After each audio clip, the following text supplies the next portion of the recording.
What we're looking for is sales efficiency. What the entrepreneur's looking for is sales efficiency. Just like you don't want to spend a lot of capital building your product, and these days you don't have to, there are a lot of online tools that you can use to, in telemarketing, telesales. You don't need to have a big company with lots of Salesforce, people getting on planes to go sell your product these days. You can use modest amounts of, even angel capital to evaluate what is my path to market. What I'm looking for at scale, venture partners, to understand if you can scale the startup, is sales and marketing expense. If I'm spending $1 on sales and marketing, am I getting more than $1 back? For each salesperson I'm hiring, are they contributing to the bottom line, basically? Once you're at that point, that's when we get excited, because then we think, you guys really could be big.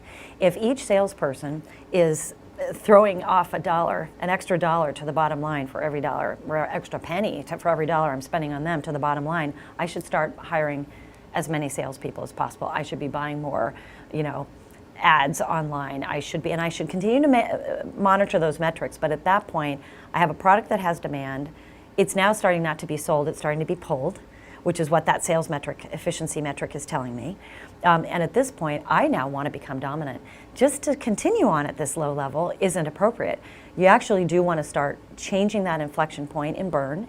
It's mostly sales and marketing. You will continue to invest in your product because you're constantly getting feedback from your customers and the market's constantly evolving. But most of what you're spending on is sales and marketing. It's a variable expense. You continue to monitor your efficiency.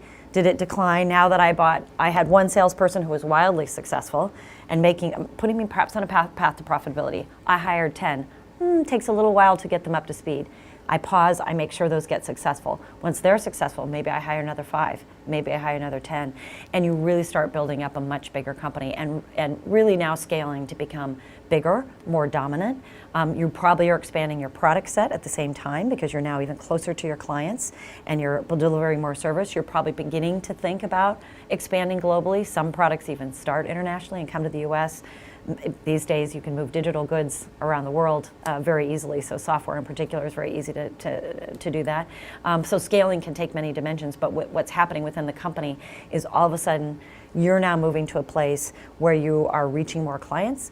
You now are becoming a more dominant player in this new market. You want to ultimately become number 1, 2, or 3 in your market. Those are the ones that really become the names we all know today in all their different sectors. So that's how we think about scaling. It's a scaling experiment.